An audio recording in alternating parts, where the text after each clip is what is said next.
చాలామందికి వచ్చే common doubt, HIV ఉన్న పేషెంట్ ఎటువంటి జాగ్రత్తలు తీసుకోవాలి అంటే లైఫ్ స్టైల్ మోడిఫికేషన్స్. సో ఫుడ్లో ఎటువంటి జాగ్రత్తలు తీసుకోవాలి అని అన్నీ మనం చూద్దాం. ఫస్ట్ అనేది ఒక మనిషికి చాలా ఇంపార్టెంట్ ఫుడ్. హెచ్ఐవి ఉన్న వాళ్ళు ఎటువంటి ఫుడ్ తీసుకోవాలి? హెచ్ఐవి ఉన్న వాళ్ళు ఫస్ట్ చేయాల్సింది ఏంటంటే లో కార్బోహైడ్రేట్ ఫుడ్ తీసుకోవాలి. ఎప్పుడైతే మీరు లో కార్బోహైడ్రేట్ తక్కువ ఉన్న ఫుడ్ తీసుకుంటారో మీ ఇమ్యూనిటీ అనేది చాలా బాగా పెరుగుతుంది. అదేవిధంగా ఆయిల్స్, ఎటువంటి ఆయిల్స్ తీసుకోవాలి?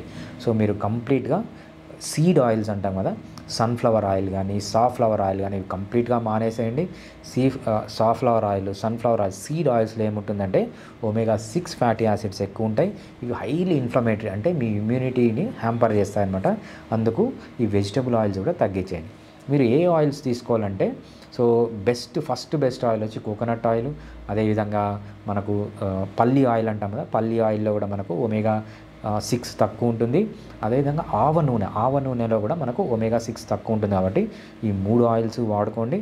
దీంతోపాటు గీ కానీ బటర్ కానీ లేకపోతే ఏదన్నా వాడచ్చు. సో ఇవి ఆయిల్స్ ఫుడ్లో చేయాల్సిన డైట్లు చేంజెస్ అనమాట హెచ్ఐవి వాళ్ళు. నెక్స్ట్ నిద్ర. హెచ్ఐవి పేషెంట్స్కి నిద్ర అనేది చాలా ఇంపార్టెంట్. ఎందుకంటే నిద్ర అనేది డైరెక్ట్గా మీ ఇమ్యూనిటీ పైన పనిచేస్తుంది. మీరు మంచిగా నిద్రపోయినారనుకోండి మీ ఇమ్యూనిటీ చాలా బాగుంటుంది. మీరు నిద్రపోలేదనుకోండి జస్ట్ ఆపోజిట్, మీ ఇమ్యూనిటీ డ్యామేజ్ అయిపోతుంది. సో ఇమ్యూన్ సిస్టమ్ పడిపోతుంది. అప్పుడు మీకు ఈ హెచ్ఐవి సిమ్టమ్స్ ఎక్కువైపోయే ఛాన్స్ ఉంటుంది. అడల్ట్ అయితే 7 to 9 అవర్స్ కంపల్సరీ నిద్రపోండి. Both quality and quantity of sleep అనేది ఇంపార్టెంట్. పిల్లలైతే లేకపోతే ముసలి వాళ్ళైతే రోజుకి ఎంతసేపు పడుకోవాలంటే వాళ్ళని అంతసేపు వదిలేయచ్చు. Next exercise.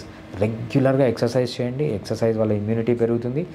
ఏ ఎక్సర్సైజ్ చేయాలి, ఆ ఎక్సర్సైజ్ చేయాలి, ఈ ఎక్సర్సైజ్ చేయకూడదు అని ఏం రూల్స్ అండ్ రెగ్యులేషన్స్ ఏం లేవు. మీకు ఏ ఎక్సర్సైజ్ ఇష్టం అవుతే ఆ ఎక్సర్సైజ్ రెగ్యులర్గా చేయండి. ఇది ఎక్సర్సైజ్ పార్ట్. థర్డ్ది ఏంటంటే స్ట్రెస్లెస్ లైఫ్లో ఉండండి.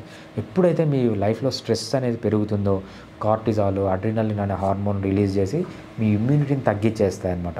సో ఎప్పుడైతే మీరు స్ట్రెస్ ఫ్రీ లైఫ్లో ఉంటారో ఇమ్యూనిటీ కూడా బాగా డెవలప్ అవుతుంది. స్ట్రెస్ ఫ్రీ లైఫ్లో ఉండడం అనేది కూడా చాలా ఇంపార్టెంట్. ఇంకోటి ఏంటంటే అడిక్షన్స్ కానీ హ్యాబిట్స్ కానీ ఏమన్నా ఉన్నా, ఆల్కహాల్ కానీ గుట్కా కానీ మరువానా కానీ ఏమన్నా మీకు అడిక్షన్స్ ఉన్నా అడిక్షన్స్ నుంచి బయటికి రండి. అడిక్షన్స్ నుంచి బయటికి రావడం కూడా ఇమ్యూనిటీ అనేది ఇంపార్టెంట్. ఇమ్యూనిటీ అనేది పెరుగుతుంది. ఫైనల్గా మీరు తీసుకోవాల్సిన స్టెప్స్ 5. ఒకటి, మంచి డైట్ తీసుకోండి, మంచిగా నిద్రపోండి, రెగ్యులర్గా ఎక్సర్సైజ్ చేయండి, స్ట్రెస్ ఫ్రీ లైఫ్లో ఉండండి. అలవాట్లు ఏమన్నా ఉంటే వదిలేసేయండి. మీరు రెగ్యులర్ ఏఆర్టీ ట్రీట్మెంట్, హోమియోపతి ట్రీట్మెంట్తో పాటు ఇవి చేస్తే మీరు వేరే హెచ్ఐవి లేని మనిషి 100 సంవత్సరాలు హెల్తీగా ఎలా బతుకుతారో మీరు కూడా హెచ్ఐవి ఉన్నవాళ్ళు కూడా ఏఆర్టీ ట్రీట్మెంట్తో, హోమియోపతిక్ ట్రీట్మెంట్తో ఈ లైఫ్ స్టైల్ మోడిఫికేషన్ చేసుకుంటే అంతే హెల్తీగా అన్నే సంవత్సరాలు బతుకుతారు. వాళ్ళకి మీకు జస్ట్ తేడా ఏంటంటే వాళ్ళు ట్రీట్మెంట్ తీసుకోరు, మీరు ట్రీట్మెంట్ తీసుకుంటారు. అంతే తప్పితే మిగిలిందంతా సేమ్ టు సేమ్.